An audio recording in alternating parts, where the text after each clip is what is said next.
नमस्कार. चॅनलला सबस्क्राईब करायला विसरू नका प्लीज गाईज. सबस्क्राईब करा, मला सबस्क्राईब करायची खूप गरज आहे. Please please please. नमस्कार.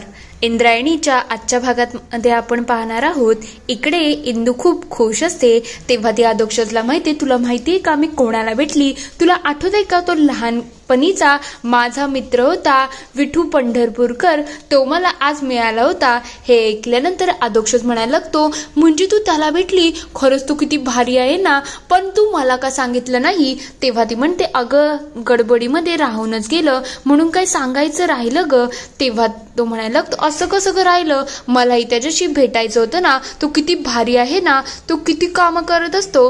तेव्हा ती म्हणते, हो रे, पण तो खरंच खूप भारी होता. त्याच्याशी मी गप्पा सुद्धा मारल्या आणि त्याला शाळेबद्दलही सांगितलं. त्याला सांगितलं हे लवकर आपल्या घरी ये आणि माझ्या हातचं जेवण सुद्धा जा. तेव्हा तो म्हणतो, हे तर खूप चांगलं आहे, म्हणजे त्याची आणि आमच्या सगळ्यांची सुद्धा भेट होईल ना. हे किती भारी आहे ना. तेव्हा इंदू म्हणते, हो हो, तो नक्कीच येणार आहे असं तो बोलला आहे. तर दुसरीकडे श्रीकला आणि रत्ना त्यांच्या विद्येमध्ये बसलेले असतात. तेव्हा रत्ना म्हणते, विस्कोट विस्कोट विस्कोट, तळतळात तळतळात तळतळात. तेवढ्या श्रीकला म्हणते, आता तळतळात तर होणार, पण खरं म्हणजे मला हे समजून चुकलं आहे. इंद्रायणीची जी शक्ती आहे ना, ती शक्ती माझ्यावरती उलटी पडत आहे, म्हणून तर तिच्याशी आता मी तशी वागणार नाही जसा मी पहिले विचार केला होता. आता मी माझ्या वागण्याचं आणि माझ्या बोलण्याचं सगळ्याच गोष्टी बदलणार आहे. तेव्हा रत्ना म्हणते, बरोबर आहे, ती इंद्रायणी आहे ना, ती खूप शक्तिशाली आहे.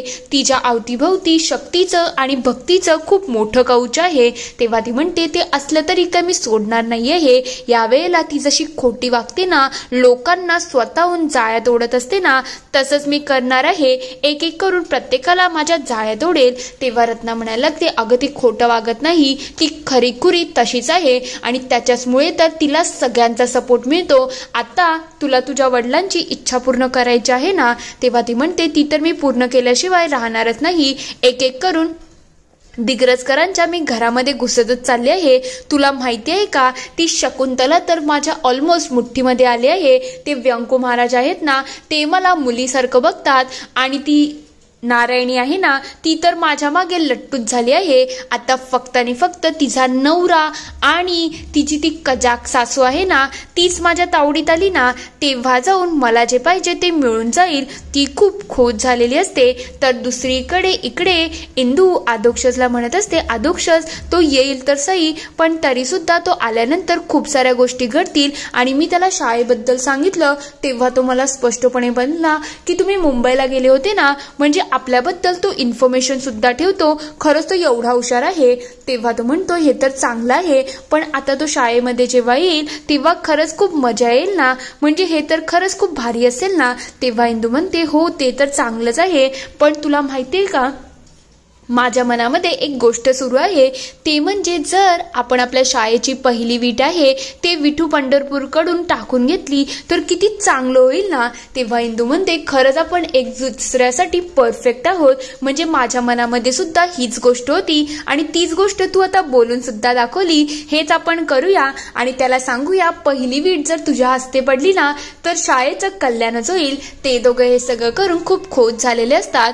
तर दुसरीकडे रत्ना म्हणत असते, तुला जेवढं वाटते ते एवढं सोपं नसणार आहे. तुला सगळ्या विद्येचा आणि सगळ्या गोष्टींचा बारकाईने विचार करायला लागेल आणि तुला तुझ्या बापाची इच्छा सुद्धा पूर्ण करायची आहे.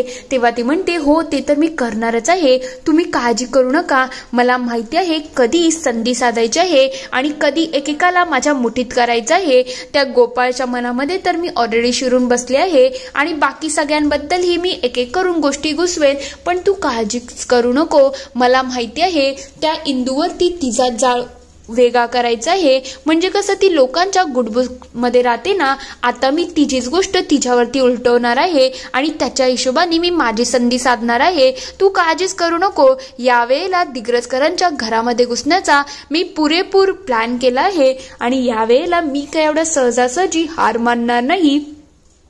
तिच्यामुळे माझी विद्या माझ्यावरतीच पलट येत आहे, म्हणून यावेळेला विद्येचा वापर न करता मी माझ्या डोक्याचा वापर करणार आहे. तेव्हा रत्ना म्हणते, मीही तुझ्या बरोबर आहे, तुला जेही लागेल ना त्याच्यामध्ये मी असेल म्हणजे असेल. पोरी, तुझा बाप जिवंत असताना त्याला तुझ्यावरती गर्व वाटला असता, त्याला खरंच खूप प्राऊड वाटलं असतं. तेव्हा ती म्हणते, ते काहीही असो, पण आता मला जे पाहिजे ना ते सगळं मी माझ्या हातात मिळून राहील म्हणजे राहील. त्या इंद्रायणीला जोपर्यंत मी संपवत नाही ना तोपर्यंत मी काय शांत बसणार नाही. तिला खूप आनंद झालेला असतो. दुसरीकडे इकडे व्यंकू महाराज मंदिरामध्ये असतात. तेवढ्यात तिथे इंदू येते. इंदूला बघता ते विचारतात, काय ग, कशी आहे, सगळं व्यवस्थित ना? तेव्हा ती म्हणते, हो, काल जेव्हा आले ना तुम्ही तेव्हा खूप उशीर झाला होता, म्हणून विचार केला आता नाही तर उद्या तुमच्याशी भेटावं. तेव्हा ते म्हणतात, काय नाही ग, ते महाराज होते ना ते तिकडे पूर आला आहे तिकडेच गेले आहेत आणि मीही विचार केला थोडीफार हातभार होऊन जाईल म्हणून त्याच गोष्टीसाठी मी फिरत आहे. पण तुझं काय ग, तुझा मुंबईचा दौरा कसा झाला? तू ते करंट अकाउंट आणि शाळेचं करायचं होतं ते झालं का? तेव्हा इंदू म्हणते, सगळं झालं आहे आणि विठूची कृपा तर आहेच ना, म्हणून तुम्ही काळजी करू नका. शाळेचं काम खूप चांगल्या प्रकारे सुरू झालं आहे आणि तसंही माझ्या जास्ती तर अध्यक्षच आहे ना, तो शाळेच्या कामावरती लागला आहे, मग काम तर लवकरच होईल. तेव्हा व्यंकू महाराज म्हणतात, हे तर खूप चांगलं आहे, अशीच प्रगती होऊ दे. तेव्हा ती म्हणते, तुम्हाला माहिती आहे का ते विठू पंढरपूर आहेत ना ते मला भेटले होते. तेव्हा ते म्हणतात, कोण ग, तू नेमकं कोणाबद्दल बोलते? तोच का, तो लहानपणी मिळाला होता? तेव्हा ती म्हणते, हो हो तेच तेच, तुम्ही असे हसताय का माझ्यावरती? तेव्हा ते म्हणतात, प्रत्येकामध्ये विठुरायाचं रूप असतंच, मग त्यात एवढं काय झालं? तेव्हा ती म्हणते, तसं नाही, खरंच ते मला मिळाले होते आणि मी त्यांना आपल्या घरी सुद्धा बोलवलं आहे. तेव्हा ते म्हणतात, चांगली गोष्ट आहे, ते आले तर आपली नक्कीच भेट होईल, पण आता मला पंचायतमध्ये जायचं आहे, तू तुझं कामावर, आपण नंतर बोलू. तेव्हा ती म्हणते, राम कृष्ण हरी. ते दोघं लगेच आपापल्या कामाला निघतात. तर दुसरीकडे श्रीकला इकडे गोपाळला भेटायला गेलेली असते. तेव्हा गोपाळ तिची ड्रेसिंग करतो आणि विचारतो, काय ग, तू 2-3 दिवस गेली तरी कुठे होती? तेव्हा ती लगेच विषय सावरते आणि म्हणायला लागते, काय नाही रे, माझ्या मैत्रिणीचं लग्न होतं ना, मग 3-4 दिवसासाठी मी तिकडेच गेली होती आणि तिकडच्या धावपळीमुळे मला हे लागलं आहे. तेव्हा तो म्हणतो, पण आता काळजी करू नको, हे लवकरात लवकर बरं होईल, कारण की खुद्द गोपाळ डॉक्टर तुझी सेवा करत आहेत, मग लोकांना हे सगळं बरं व्हायला हप्ता लागतो, पण तू तर 3-4 दिवसामध्येच बरी होशील. तेव्हा ती म्हणते, ते तर चांगलीच गोष्ट आहे, खरं म्हणजे या दिग्रजकरांमुळे या गावाचं खरंच खूप भलं होत आहे, म्हणजे तुझ्यासारखा एवढा मोठा डॉक्टर इथे काम का करत आहे? तेव्हा तो म्हणतो, हे विचारलं नाही तरच जास्त चांगलं आहे. तेव्हा ती म्हणते, ठीक आहे, मी विचारत नाही, तू हे करतोय, इंदू शाळेचं बघतं आणि आदोक्षस. तेव्हा तो म्हणतो, आदोक्षस काय करतोय? आदोक्षस कोणासाठी काहीच करत नाही, तो तर आईच्या जीवावरती ते दुकान उघडं करून बसला आहे आणि त्याच्यावरती आयती कमाई खात आहे. तेव्हा ती म्हणते, तसं नाही, पण तो इलेक्शनमध्ये उभा आहे आणि तुझ्या विरुद्ध सरपंच पदासाठी उभा आहे आणि त्याची गावामध्ये हवा सुद्धा आहे, तो हे इलेक्शन जिंकू शकतो. तेव्हा तो म्हणायला लागतो, पण हे सगळं पॉसिबल नाही आहे, लोकांचं काम सुद्धा बघतात आणि तूच का माझ्या कामाची जबाबदारी घेतली होती ना की माझा प्रचार करशील, तू गेली आणि माझा प्रचार सुद्धा बंद झाला. तेव्हा ती म्हणते, सॉरी रे, पण आता मी आली आहे, पुन्हा प्रचाराला लागेलच. तेव्हा तो म्हणतो, प्रचार तर तुझं काम आहे ना, मग त्याची हवा कशी काय होऊ शकते? मला तर एक समजत नाही, तू तुझं काम बरोबर केलं नाही का? तुला तुझं काम नीट करता आलं नाही आणि नसेल येणार तर तसं मला तोंडावरती सांग. हे सगळं ऐकल्यानंतर श्रीकलाला थोडं वाईटच वाटत असतं की हा माझ्यावरती कसा काय भडकू शकतो. तेवढ्यात गोपाळ म्हणायला लागतो, हे बघ, या गोळ्या दिल्या आहेत त्या व्यवस्थित का आणि तू लवकरात लवकर बरी हो. ते सोशल मीडियावरती माझं नाव कसं मोठं होईल ना याच्याकडे तुला लक्ष द्यायला पाहिजे आणि आदोक्षची रेंज कशी कमी करता येईल हेही तुझंच काम आहे, पण तू तर वेगळंच काहीतरी करते, तुझं या सगळ्यामध्ये लक्ष नाहीये हे. तेव्हा ती मनातल्या मनात विचार करते, याची मी मदत करत आहे आणि हा मलाच ओरडतोय, स्वतःला समजतो तरी काय हा जो माझ्यावरती ओरडतो. तेव्हा गोपाळ म्हणतो, बघ, तुला मी सांगत आहे, तुला प्रचार जमेल ना की नाही जमणार तर मला तसं सांग, नाही तर मी माझं काम करण्यासाठी एकटाही पुरेसा आहे. तेव्हा ती म्हणते, तसं नाही गोपाळ, खरं म्हटलं तर गावामध्ये त्याची सवय आहे आणि तो जेव्हापासून मुंबईवरून आला आहे ना तेव्हा लोक म्हणत आहेत की शाळा लवकरच होणार आहे. तेव्हा तो म्हणतो, लवकर होणार आहे हे भविष्यकाळ झालं, वर्तमानातलं काय आहे ते बोल. वर्तमान इम्पॉर्टंट असतो आणि वर्तमानामध्ये मी लोकांची सेवा करत आहे, त्यांच्यासाठी एवढी मेहनत घेत आहे आणि खरं म्हटलं तर मी नसतो ना तर या लोकांना तालुक्याला छोट्या छोट्या आजारासाठी जायला लागलं असतं, त्यांची धावपळ वाढली असती, पैसा जास्त खर्च झाला असता, मग लोक हे सुद्धा बघतात ना. तेव्हा ती म्हणते तसं नाही रे, पण गावात त्याची हवा सुरूच आहे, लोकांना असं वाटते तो जिंकू शकतो. तेव्हा तो म्हणतो अच्छा असं आहे का, मग थांब जरा, आता हवा कशी बदलायची ना हे मला सुद्धा माहिती आहे. गोपाळ लगेच चिडून तिथून निघून जातो. हे सगळं झाल्यानंतर श्रीकला स्वतःलाच म्हणत असते याचा तर माज जरा जास्तच उडायला लागला आहे, पण ठीक आहे, याचा माज माझ्यासाठी उपयोगीच आहे. याच्या मनातली ही जी आग आहे ना ती मला तशीच पेटवत ठेवायची आहे, कारण की याचा वापर करून तर मला दिग्रजकरांच्या घरामध्ये घुसायचं आहे आणि त्या इंद्रायणीची वाट लावायची आहे. ती हे सगळं करून खूप खुश झालेली असते. दुसरीकडे मोठ्या बाई इकडे त्यांचा डाव खेळत असतात. तेवढ्यात तिथे विंजे सरकार येतात आणि ते लगेच त्यांच्या डावामधल्या काही गोट्या विस्कळीत करतात. ते बघता ते म्हणायला लागतात काय आहे तुमचं, प्रत्येक गोष्टीमध्ये नाक गुपसवण्याची सवयच आहे का, काय करताय काय. तेव्हा ते म्हणतात तुम्ही एकटे एकटे खेळू नका, मी आहे ना, मी तुमच्या बरोबर खेळतो, म्हणजे कशी कंपनी होईल. तेव्हा ते म्हणतात जे कामाचं आहे ते बोला, उगाच फापट पसारा लावू नका. तेव्हा विंजे सरकार म्हणतात फापट पसारा नाही सासूबाई, मी तर तुमच्या चांगल्याचाच विचार करतोय. माझ्याकडे 2 न्यूज आहे, एक चांगली एक वाईट, सांगा ना कोणती सांगू. तेव्हा ते म्हणतात वाईट तशी ऐकायची आहे, मग पहिले वाईटच सांगा, चांगल्याचं नंतर बघू. तेव्हा ते म्हणतात चांगली वाईट न्यूज अशी आहे की गावामध्ये ही चवा आहे की आपले अधोक्षज महाराज आहेत ना तेच इलेक्शन निवडू शकतात, कारण की लोकांमध्ये त्यांचा खूप प्रचार सुरू आहे. तेव्हा ते म्हणतात तसं होणार नाही, कारण की मोहितराव बाहेर आलेले आहेत आणि मोहितरावांशी आमचं बोलणं झालं आहे, मग हवा कशी पलटायची ना ते मोहितरावांना खूप चांगलं माहिती आहे. तेव्हा ते म्हणतात मग दुसरं. तेव्हा मोठ्याबाई म्हणतात जाओ तुम्ही आता, डोकं काही खाऊ नका. त्या लगेच त्याला तिथून पाठवून देतात. दुसरीकडे इंदूला राहून राहून श्रीकलाचं सगळं बोलणं आठवण येत असतं की तिने कसं मुंबईला खूप पाऊस आहे हे सांगितलं होतं, त्यानंतर तिने कसं शकुंतला काकी बरोबर आई म्हणून संबंध जोडले आणि तिच्यावरती थोडा संशय चाललेला असतो. तेव्हा ती म्हणते काहीतरी गडबड आहे, या मुलीवरती माझा संशय एवढा का वाढत आहे. तेवढ्यात तिथे अधोक्षज येतो आणि म्हणतो काय झालं, तू कसला विचार करते. तेव्हा ती म्हणते तुला काही सांगायला जाऊ तर तुम्हाला संशय बोलतो, म्हणून मी तुला काही सांगणारच नाही.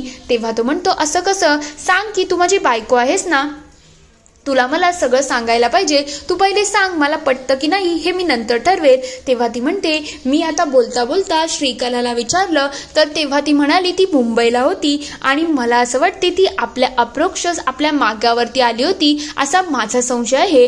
तेव्हा तो म्हणतो ती मुंबईला असेल पण ती आपल्या मार्गावरती होती असं कसं काय तू ठरवू शकते. तेव्हा ती म्हणते असंच सगळं चाललं आहे, तुझा माझ्यावरती विश्वासच नाही. तेव्हा अध्यक्षच म्हणतो तुझ्याकडे काही पुरावा आहे का. तेव्हा ती म्हणते माझ्या बोलण्याला काही किंमतच राहिली नाही का, प्रत्येक गोष्टीमध्ये पुरावा देणं गरजेचंच आहे का. तेव्हा तो म्हणतो तसं नाही ग, पण सतत एखाद्यावरती संशय घेणं हे काही बरोबर नाही. खरं म्हटलं तू पहिले अशी नव्हती, मग तू आता अशी का बरं होत चालली आहे. तेव्हा ती म्हणते मला जे वाटतंय ते मी तुला बोलते, पण तुला नाही ऍग्री करायचं तर सोडून टाक. तेव्हा तो म्हणतो इंदू मला खूप भूक लागली आहे, आता तुम्हाला पाणी सुद्धा प्यायला दिलं ना तरी ते मला गोड वाटू शकतं, देतेस का ग. तेव्हा ती म्हणते अच्छा डायरेक्टली सांग ना तुला भूक लागली आहे, मी काहीतरी खायला आणते. तेव्हा तो स्वतःशीच विचार करायला लागतो खरं श्रीकला आपल्या मार्गावर तिकडे आली तर नव्हती ना, म्हणून त्याचाही थोडा संशय वाढलेला असतो. तर दुसरीकडे विंजे सरकार इकडे मोठ्याबाईंच्या जवळ येतात आणि म्हणायला लागतात दुसरी न्यूज तर तुम्हाला सांगायचीच राहिली आहे, तुम्हाला आठवण आहेत का ते विठू पंढरपूरकर. तेव्हा ते म्हणतात हो मला माहिती आहे, काय झालं त्यांचं.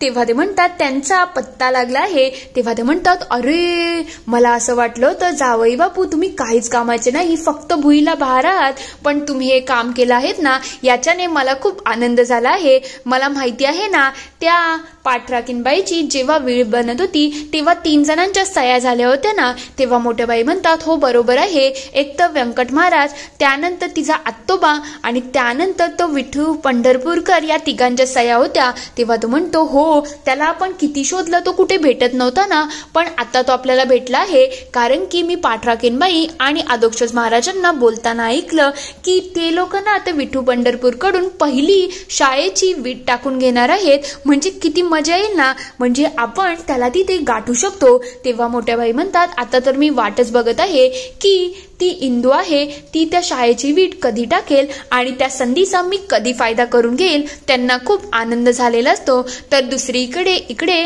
अधोक्षज मराठवाड्याच्या न्यूज बघत असतो. तेव्हा तो म्हणतो, इकडे तर पूर आला आहे. खरं म्हणजे यांची अवस्था खूप खराब झाली आहे. तेवढ्यात तिथे इंदू येते आणि विचारते, काय झालं रे? अधोक्षज लगेच ती न्यूज दाखवतो आणि सांगायला लागतं, अगं इकडे पूर आलं आहे, त्यांच्या घरामध्ये पाणी साचलं आहे, यांची अवस्था खरंच खूप खराब झाली असेल. हे सगळं झाल्यानंतर नव्याने उभं राहणं किती कठीण असेल ना. तेव्हा इंदू म्हणते, खरंच हे सगळं खूप कठीण आहे आणि या सगळ्यामध्ये आपण काहीतरी करायला पाहिजे असं मला वाटतंय. तेव्हा अधोक्षज म्हणतो, आपण यांची मदत करायला पाहिजे. म्हणजे यांच्यासाठी जेवणाचं पॅकेट, काहीतरी कपडे बिपडे हे सगळं पुरवायला पाहिजे ना. तेव्हा अधोक्षज म्हणतो, तुझं म्हणणं बरोबर आहे.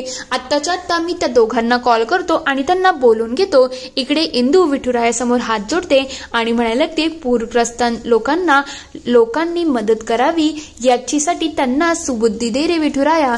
इथे हा एपिसोड संपतो. पुढील भागात आपण बघणार आहोत. इकडे मोहितराव म्हणत असतात, गोपाळराव, जर तुम्हाला हे इलेक्शन जिंकायचं असेल ना तर तुम्हाला काही गोष्टी करायलाच लागतील आणि त्याच्यासाठी तुम्हाला खंबीरपणे उभं राहायला लागेल. दुसरीकडे व्यंको महाराज म्हणत असतात, गोपाळ खरंच खूप चुकीच्या मार्गाला जात चालला आहे.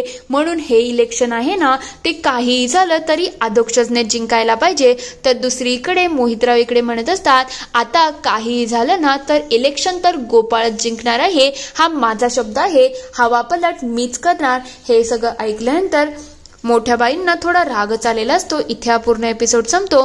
आता नेमकं कोणाच्या मनात काय शिजत आहे आणि विठू पंढरपूरकर कडून एवढ्या का अपेक्षा धरल्या आहेत, तुम्हाला काय वाटतं ते मला कमेंटमध्ये नक्की कळवा. व्हिडिओ आवडला असेल तर लाईक करा, शेअर करा आणि चॅनलला सबस्क्राईब करून घंटी वाजवायला विसरू नका. नवीन व्हिडिओजच्या नोटिफिकेशनसाठी. व्हिडिओ बघितल्याबद्दल धन्यवाद.